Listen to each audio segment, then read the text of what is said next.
My name is Benito Huerta, and I'm a professor here at UTA. And next to me is my wife, Janet Chafee. And this is our collaborative exhibition called Postmodern Fulcrum that's here at the Gallery GTA until March 30th. I'm going to have Janet talk a little bit about how we ended up collaborating in the beginning because it was her idea. Okay. I applied for an exhibition at the Fort Worth Community Arts Center and was awarded that opportunity. And from there, I started thinking that maybe it would be a great opportunity for us to do some collaborative work. We both worked independently, but we had never done anything together. And actually, the piece behind us is the first piece we really considered as a collaborative piece. When he agreed, we set the wheels in motion, I guess, conversationally. And the work really is generated by our conversations and ideas. I think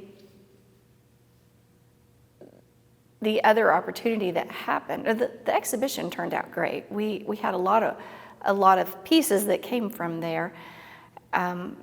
It was we decided to base it on our studio, home. We both had two different studios and then our home together.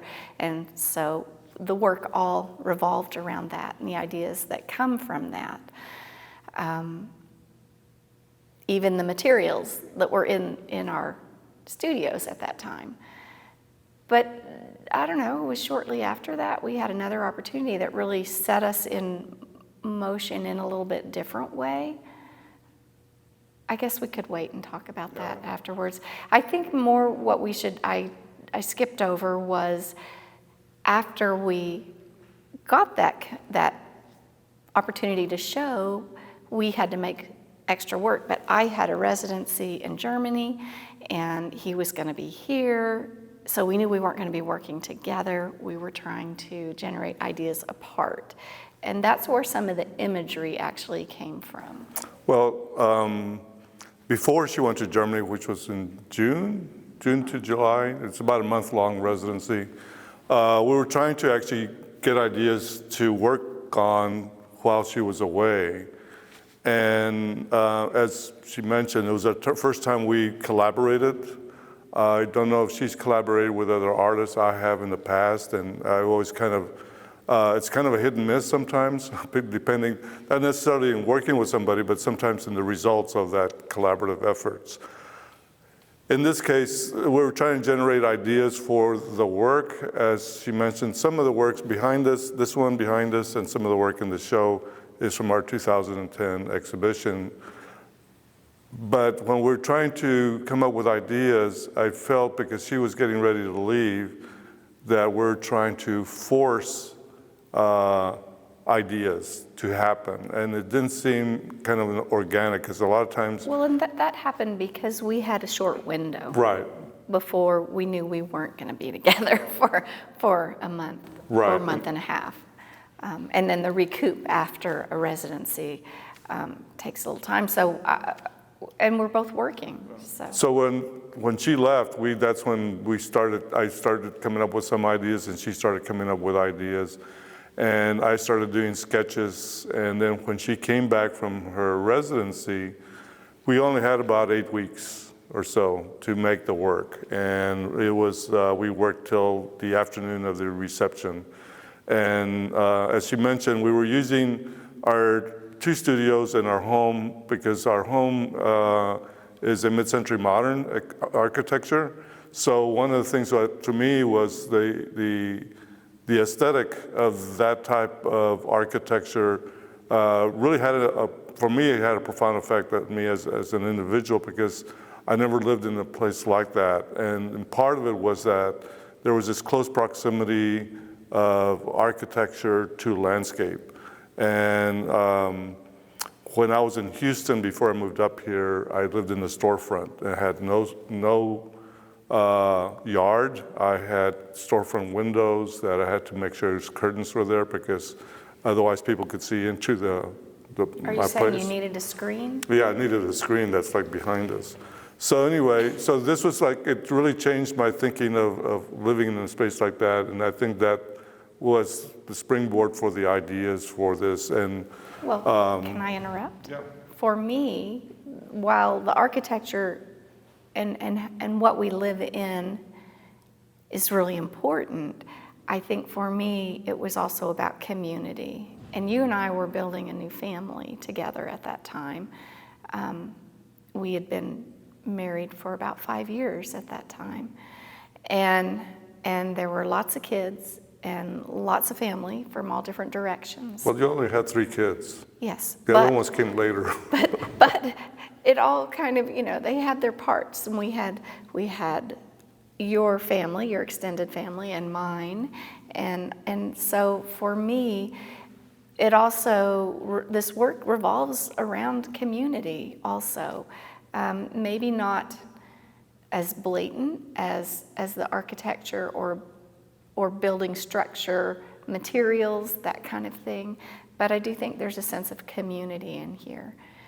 While I was in Germany, looking at the lace that and that's where some of my patterning came from in here that we used, it had to do with community and how that was used. How was lace used in a community?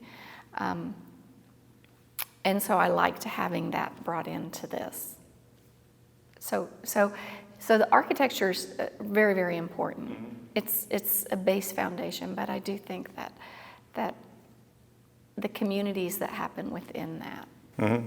I think that there was somebody had used this phrase, shared space, and I like the idea that homes are shared spaces. You share them with your partner, other individuals, friends, family, and so you kind of start taking a different look at that structure that one lives in and how it relates to that. Right. So that was a springboard, but one of the things that when she mentioned lace, and she used lace in her own individual works, but like in the work behind us, it was a pattern that she had investigated while in Germany. But the use of construction materials was to take it out of that context of what lace was kind of usually seen as. That was the other thing I think we need to, or one of the things I really want to bring into this. We both have pretty deep backgrounds in art history, contemporary. We've studied it, we teach. So the formal part of this, I think, comes from some of that too. But I guess what I wanted to say was, in our community, it's you and me, male and female, and that happens in this work too. And that lace is part of it, but it's used not in a traditional way. And I like bringing in the materiality of what is the house made out of, and can we look at it in a different way. And I love the fact that the roofing material can be made out of lace. It's strong. Women are strong. The community that makes lace strong. The families are strong, if that makes sense. So I like the two differences coming together, male, female, representation, something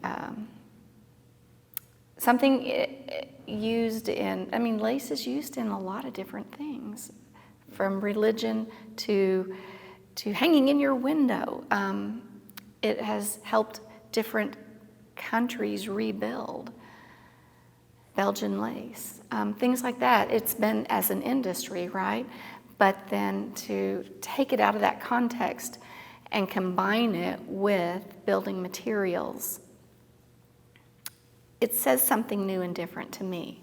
I like seeing that. So the piece that's in the show Interiors, which was part of the 2010 show, there's a lace pattern on that piece, and it has, it's on sheetrock. And what we decided not to do is to investigate what the properties of the sheetrock itself to create the work, as opposed to, a lot of times, I think like when you do something like that, one wants to, since I started originally as a painter, to just kind of paint on the sheetrock. And that's what people normally do with sheetrock in the house. But we decided to use that lace pattern and then start cutting and peeling away parts of the surface. So there are different degrees in which it's cut into. So it's revealing the makeup of the sheetrock, at the same time revealing the kind of like the more intimate nature of the lace pattern intertwined with that. But the piece is called Interiors because also we try to show the kind of the structure of the architecture of a wall by showing the studs and the insulation revealing at the bottom. And then at the top we have a ruler that you use for measurements, that artists use for measurements, architects use for measurements, and then we have the grayscale, which is kind of like in plain and keeping with the tone of that particular piece. The word interiors, though, talks about two different things. Mm-hmm. And for me, when I think about that, everything you said resonates for me with that piece. And watching the peeling and the revelation of new layers, I think worked really well. It was fun to see that unfold. But I also think about when I step away from that piece and think about the name, I think about the placement of it in a home and what happens in that room and all the things that sheetrock actually get to be witness to, right? So a different kind of interior. So yeah, I think it's physical and it's also psychological interiors. So it's kind of what it reveals about. One of the things for me that I wanted to do in our collaborative work was that this work be distinctively different than my own individual works. And I felt like if we were going to do this, it was trying to create another identity for our collaborative works that was separate from our individual identities. So when, like the drawings that are here called property A and property B, and then even property over here, those are actually the plots of our property, the actual property. So that's where our houses and studios are on. And then like on the property, that piece that's over here with the concrete and then the moss, that's her property, and that moss is actually from her property. So we wanted to probably bring what was there, and there's kind of a sense of intimacy because there's something personal as opposed to something just kind of like you get. I think the other thing is everything in here, and that in particular, it's pretty direct. Right. It's really direct, and I like that. It's not assuming. Mm-hmm. It's just direct. And I think part of the directness, what I like about that is that in the work, in some of the works, there's a kind of a little bit of a minimalist aspect to it, and it's something that I don't ordinarily do in my own work.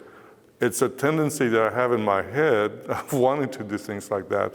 So I felt this is a perfect opportunity to explore other avenues of interest in ways of conveying ideas. This is actually, the floor plan is based on your floor plan of your studio. But usually floor plans are thought of as two-dimensional. They're done for drawings, and so that the people who are building a house or a studio can see, oh, this is where the rooms and everything are. But I thought, why not take that two-dimensional drawing and make it a three-dimensional object and make it almost like the house itself, except this is just still based on the floor plan in a architectural rendering. But again, that's her studio, and it's one that actually for a little while her daughter lived in. Two daughters lived in there for a while. So, yeah, not your husband. Yes. So there's again that intertwining of personal and the aesthetic of what we were trying to do. There are a couple of pieces that are in the show that were done specifically for exhibitions, or in one case, sine curve. Okay. You want to talk about that? Actually, I want you to tell that story. I think you like telling it, and I think you're really clear about it. Are you saying you're not clear?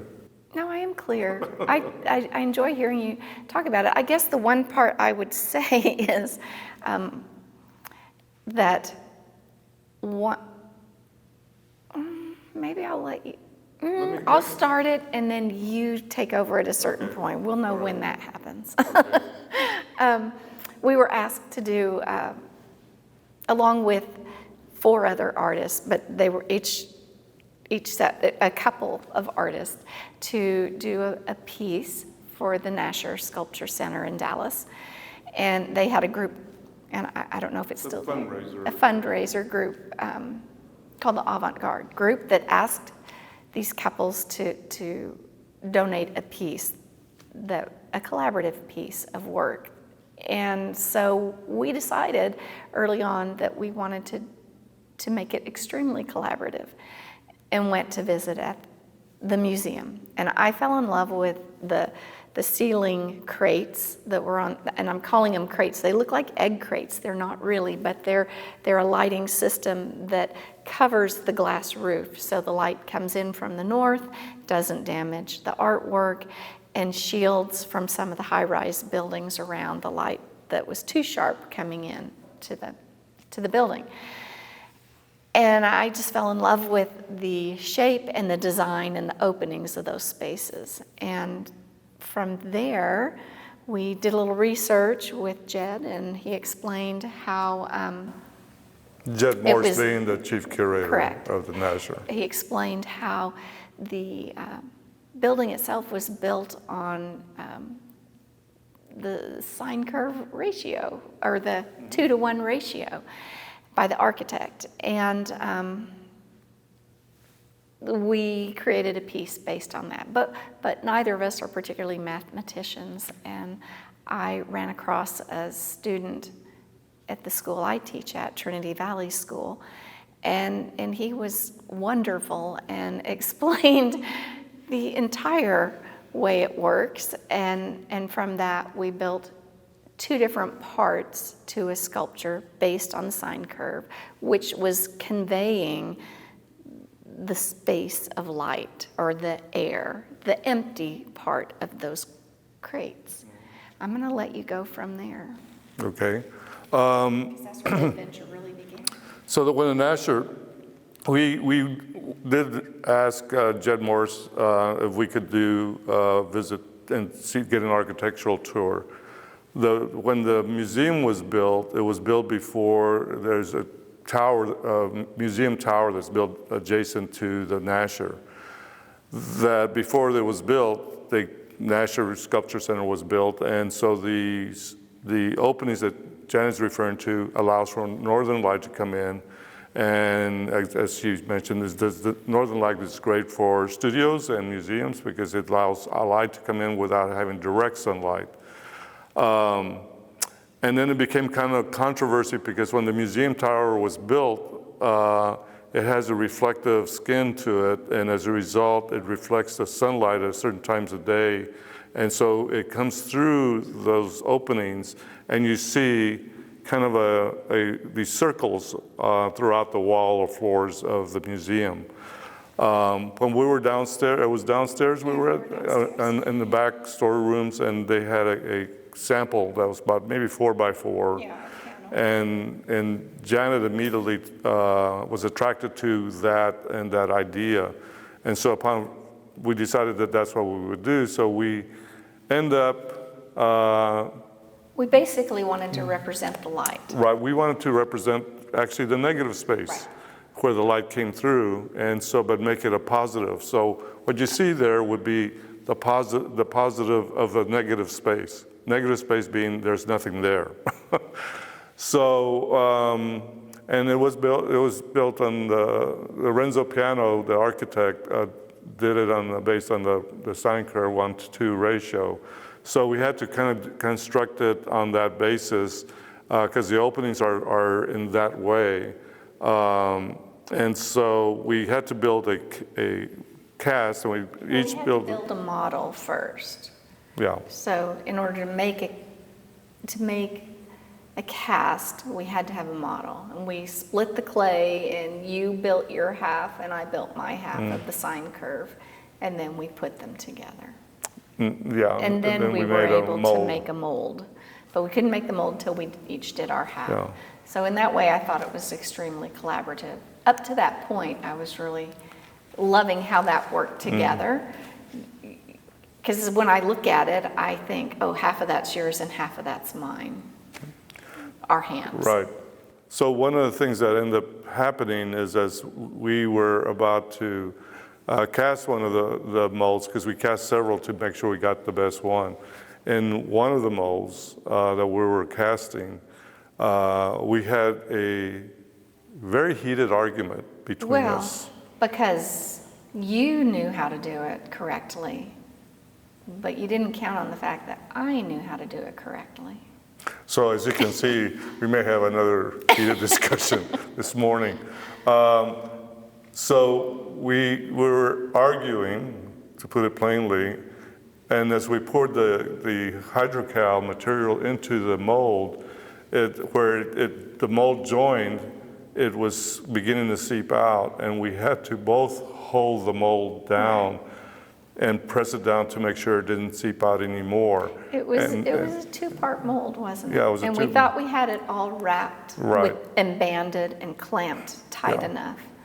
So one of the things that happened is, as when we were starting to begin holding it down, pressing it down, we were not happy with each other. Right. And so it took about 45 minutes for the hydrocal to set up, and all of a sudden, by the time 45 minutes was over, we were fine.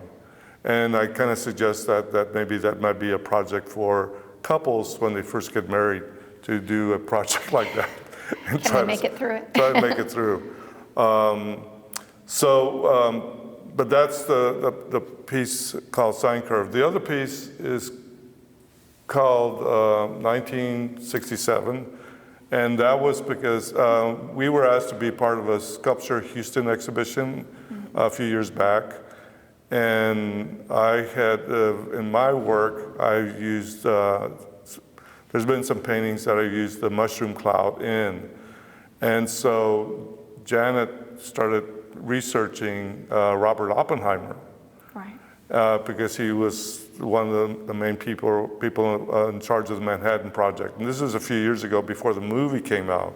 We didn't know he was going to be a pop star now, along with Barbie. So Robert and Barbie. Yeah, so Not Ken. 1967 is based on? It's based on his death, but also that turns out that was his residence number. And for us, that made a difference when he lived in New Mexico. In Los Alamos, where they worked on the bomb. And we gravitated to that because we had already done the piece that's behind us, that it is a rendition of our address, our street number address. So for us, that made perfect sense. And it was a fun thing to learn that it was the exact year he died also. Yeah, it just happened to be, we realized that was the address, and then later we realized that was the year he also passed away. But one of the other things is the coloration of the piece was based on the colors of one of the bombs. I don't know if it was Fat Boy and what was it? I can't remember the other one. So we used those colors, except on the back side of the piece, we painted a bright orange, so when the light hits the wall and bounces the light off the back of it, you get a slight orange glow to it. So it's kind of like when the bomb goes off. Well, idea. One of the things, I don't know that we talk a lot about it. I think it just unfolds. But like, I worked with lace before we did our collaborative, and so it naturally creeped into this work. You have always worked with contemporary or cultural events in your work, and so it kind of creeps in with that too. Right. And I find that interesting how, as compartmentalized as we kind of think it is, it's not. We're bringing what we do outside of or in our own studios individually in here just a smidge. It's really hard not to. And so when I see that piece, I think about that. Right. Just like when I see the lace, I think about that. There are other pieces that we've done, like the sine curve piece. That's, that's it's very, very different. But both of them are things we weren't doing on our own beforehand. Right. We were invited to do. And then that's probably one of the joys, the biggest joys for me when we do a collaborative piece, to see, where it sneaks in, a little bit sneaks in, and we are able to make it something different than our individual, or when we do something that actually is totally outside what we would do, like those little pieces over there.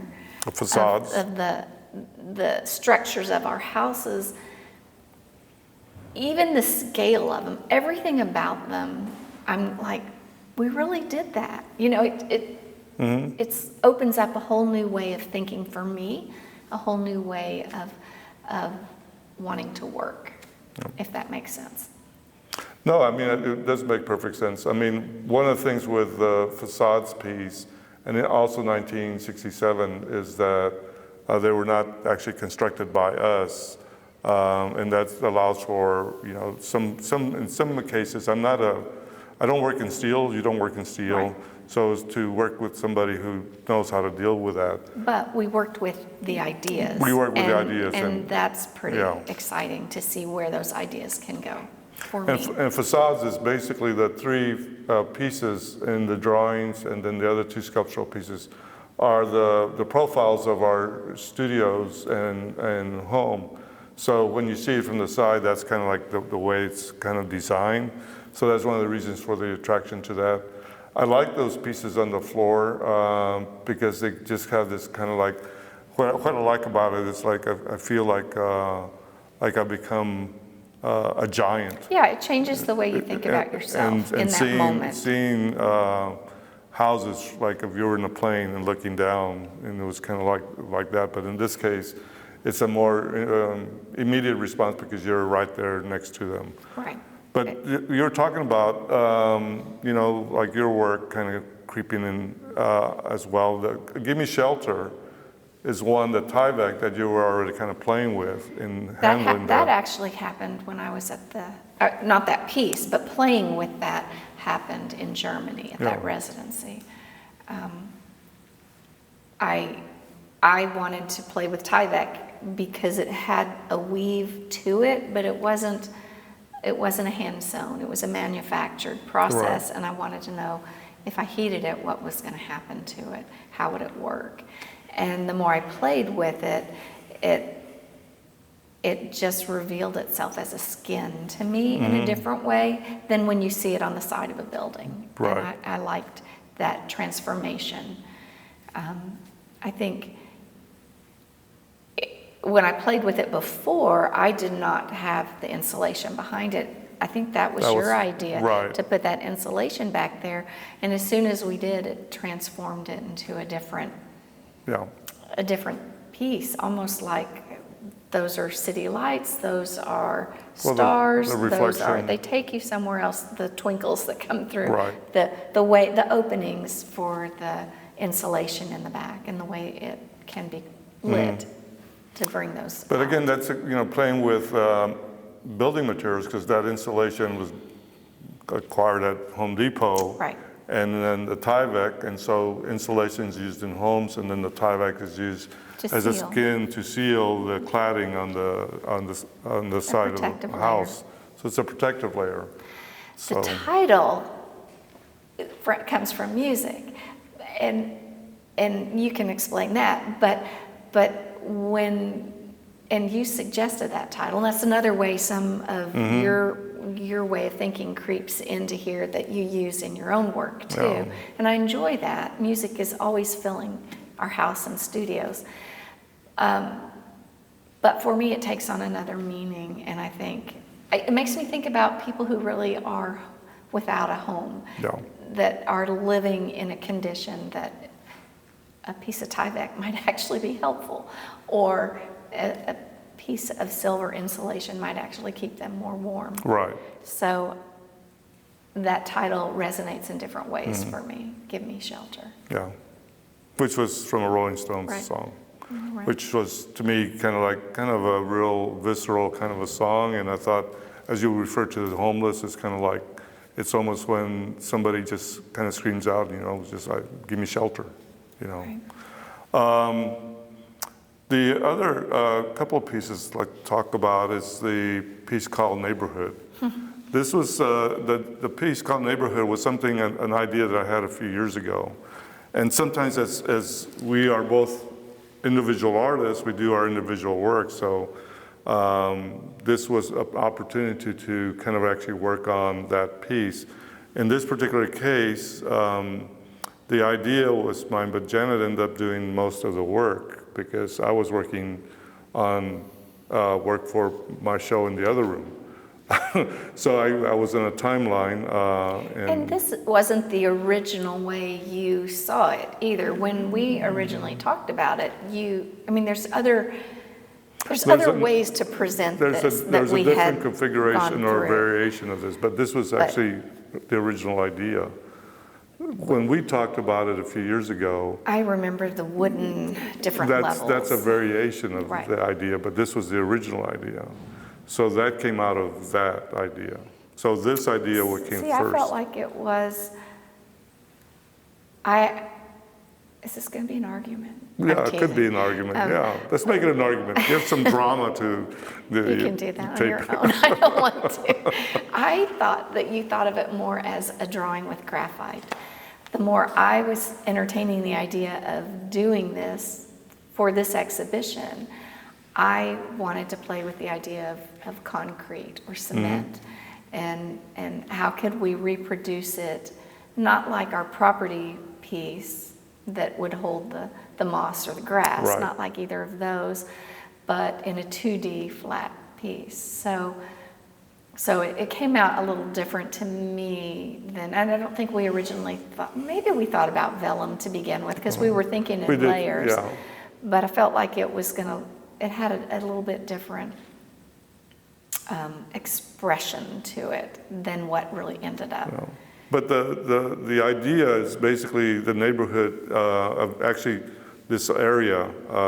So part of this, the campus is on there and part of our neighborhood, and then that area. So what you see there is these line drawings that is actually the streets of central Arlington. And they're kind of in a circular pattern, and then underneath it, we had originally talked about doing some kind of really more kind of expressionistic rendering of like greenery, like the moss or grass, to kind of signify the land. And then that was then, and that's what we talked about, and then Janet came up with another idea you want to talk about. I layered different things underneath it, and mediums, and just didn't like any of them. So I photographed the moss in the yard, as you know, and thought that worked better. It was more vibrant and connected more to the work of the other property piece, actually. Yeah. Or your property piece even, that we fill with grass. Right. So I liked that it talked about the earth that has kind of peeks in around those streets in a very direct way. So I do want to say a thank you to Andrew Ortiz, who helped Yes. get that printed. That's underneath I want to say line drawing, but it's actually painted with concrete and gesso and I don't know what else. That's it. And then underneath it it's kind of framed and it hangs on a piece of sheetrock, again referring to the materials, construction materials and materials that we use. in the work. The piece that's, the other piece called Facades, which is this kind of like string kind of sculpture, was actually a replacement for another piece that could not get fabricated in time for the show, and it was 4 doors that were going to be. You don't have to tell everything. Yeah, I'm not. That's a secret. It hasn't happened yet. It's based on the rock group called The Doors, and it's about music. So let's just leave it there, because I have to say I'm a real big music fan, and I've always been into music since I was a kid. So let's swing around to this piece, Yes, Mr. Music Man. Okay. So this piece this is the only way it's been shown. Yes. In this format, or I'm saying that wrong, but this is the only time we've shown it with all 3 structures together. Yeah. We have shown it We've shown it twice. 2 or 3 times, I think but only 2 only times. individual. Only 2 times. And when this got laid on here in this space, to me it was one of the most exciting revelations, just the way the light hit it, the representation of one studio layered with a home, layered with another studio, the use of plumb bobs. We used it in an earlier drawing, a collaborative drawing, and then that's another area that has kind of creeped in, because that's something that I've seen in work that you did years ago. But as far as construction goes, it makes sense. The plumb bob and the anchoring, the steadying of the line and of a family or of a home or of relationships, spaces. I think about that. We ordinarily present it a little differently, where we actually use string that is run through that Chalk line? the chalk line that's run through that actual, I don't remember the name of it, yeah. but it would be covered in a blue chalk. Right. So that you could pop it on the wall. And it acts as a plumb bob too. Right. But we chose to do something a little different this time. It's the first time we've had this vibrant of color. Right. We went with landscape string, which was kind of fun. Yeah, and I thought the colors are kind of, in a sense, a different aesthetic. They're not, but it is actually twine that was bought at a hardware store. It's and hardware. So it's all like things that you would buy at a hardware store as opposed to an art store. But one of the things that we discovered, or you discovered it actually, was in the one of the shadows. Once I got it all up, and we had never seen it. We just knew what we were going to do. We had not put all 3 of these together. But once I stood back, looking at the shadows in the center, it actually forms the typical childhood drawing of a house. And for me, it resonated as absolutely perfectly grounded. I needed that to be there for the work that we have put together. I didn't know it until it was there. We didn't know it, and I Right. think that's one of the things that I like about art, when there's these kinds of happy accidents that you don't plan on and they just occur. I think that's one of the things I always have liked in making art, because for me, it's like when you have an idea, you have an idea of how it should be at the same time, but when you start making that idea happen, all of a sudden the idea starts taking a life of its own, and sometimes you have to kind of follow it intuitively and see what comes out, and then and along the way you discover things that you didn't realize. I actually also, though, don't think of it just as a happy accident. I think of it as... A tragic accident? No, I think of it as all the conditions were met to let something unfold. Everything came together, whether you can concretely say this is exactly what it's going to look like or not. And when you have those different elements or moments or decisions that come together and reveal something unexpected as a result, it's just so satisfying and grounding for me. So I think of it as it happened because All the conditions were met for that to happen. We had to have this space. We had to have that piece that didn't work out yet. We had to have made the decision on the scale.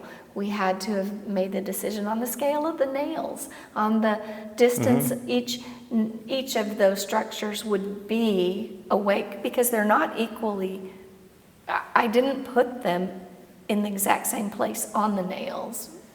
They're closer and further. We had to have decided on the exact plumb bobs, the scale of the plumb bobs and the placement of the plumb bobs independently. And we, even if we had drawn this all out flat, which we do a lot of, there's no way we could project the way the lights were going to happen, because the lights were already up when I put it up. I didn't see it at first because I was so busy with that little shadow that looks almost like, makes me think of it as a spaceship almost. But the further I stepped back and the more time I spent with it, I went, oh, well, there it is. So it's all the conditions were met. And we didn't second guess them. We just went, okay, this is the choice and let's do this. Right. And that's the way life works. So it's kind of nice when that happens. For me, that's what that piece does. And it's also one of the things is that it interacts with a running board at the bottom of the base of the wall. So that's actually kind of considered in the work itself as well. Right. So one of the things that we're talking about a lot is actually the title of the show. I have ideas about titles, and she has ideas about titles. And so in this title, Postmodern Fulcrum, it was actually a combination of an idea that was added to another idea. So my idea was the postmodern, that deals with art. It's an art term, but it's also an architectural term. You think of postmodern architecture, you think of architecture that has a little bit more of decorative elements to it that came after the modernism period, which is kind of getting down to the bare essentials of what architecture should look like. But to me, that those decorative elements doesn't mean that they're just decorative. They're also kind of like hint that all architecture is like form follows function. But there's some things in architecture throughout the ages that, you know, there's different movements. And even in art, whether you had modernism that was kind of came down to abstract expressionism, pop art, minimalism, conceptual art, and then all of a sudden you have neo-expressionism, which all of a sudden you got back all the meat and potatoes of what wouldn't be on before.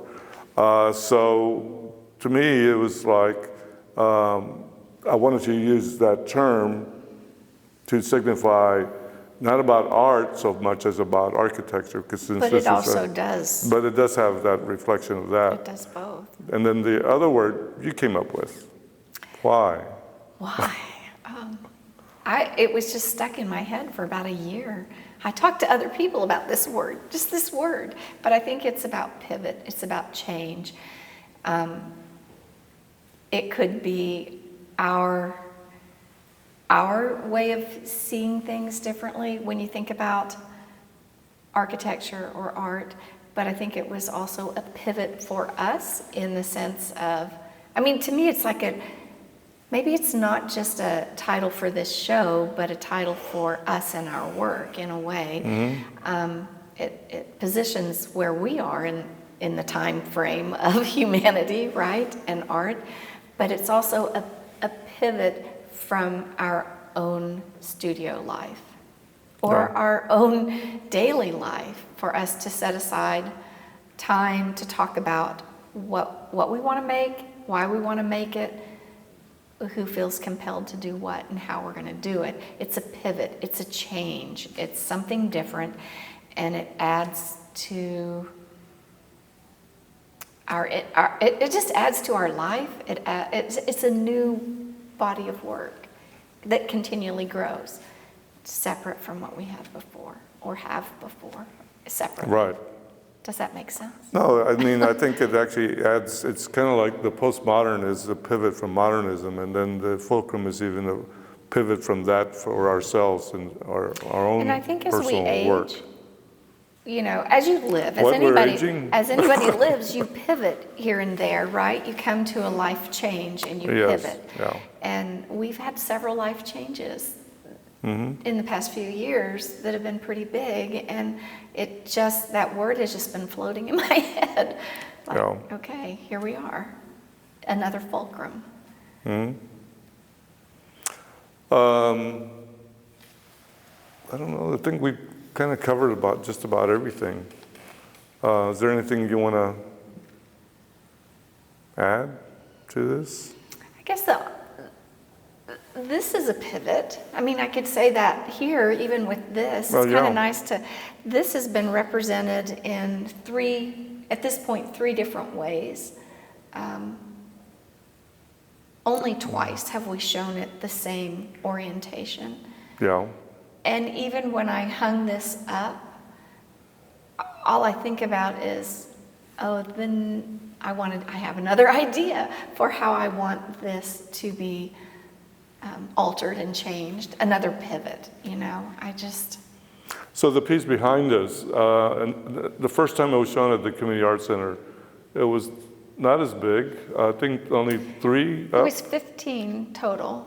Yeah, three up and And they 5 were all the across. light and they're all the colors. light color. And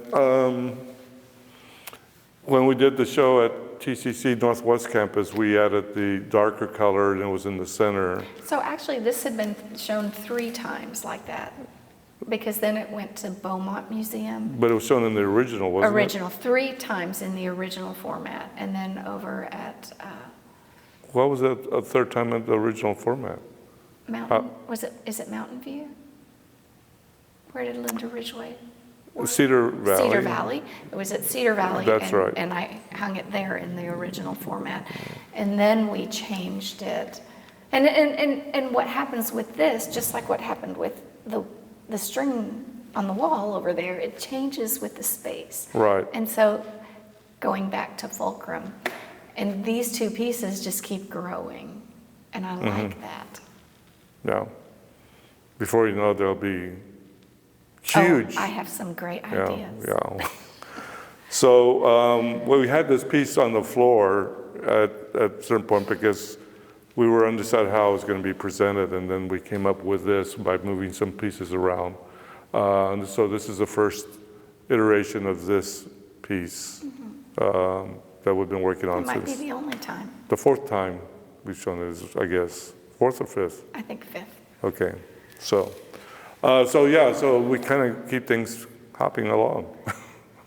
Yeah.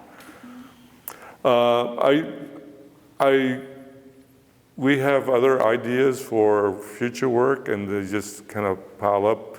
And sometimes in our individual works, we do that work as well. So it's kind of like when the exhibitions come up, we start kind of like taking the ideas we already have and start working on those for those particular specific collaborative exhibitions. But one of the things I would say, working in collaboration with people is always kind of, for me, a sense of discovery, more for myself as well as like when you work with somebody else.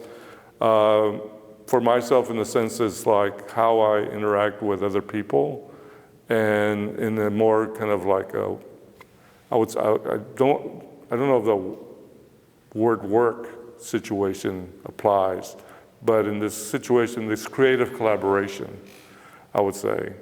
But what's interesting here is that we've been collaborating over the years now in doing this type of work, and I'm still, I feel like I'm still discovering things about myself and about Janet.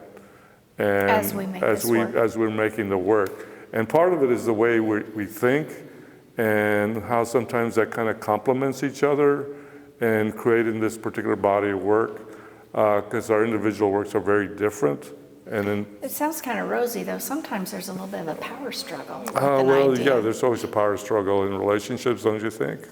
I meant with the work, but yes, I do think. Well, in relationships, it affect the work because you have to Sure. have a working relationship with the collaborator. But in the process of the work, there's a lot of dialogue.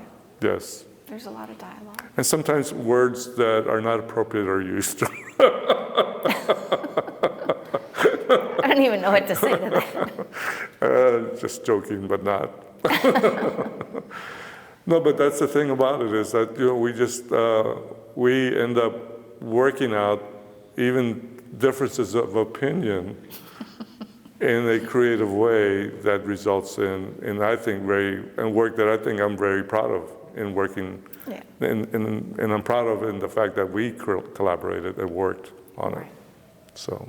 And I would say when I got to spend 2 solid days in here putting things in places and doing things, and I feel very proud of this work, and I feel very grounded looking at the work. I enjoy it, and I like seeing the growth that we have achieved together so far, and it's pretty exciting knowing that there's more to come, because Yeah. even those few days I was in here, I left with more ideas, and that's what it's all about. Right.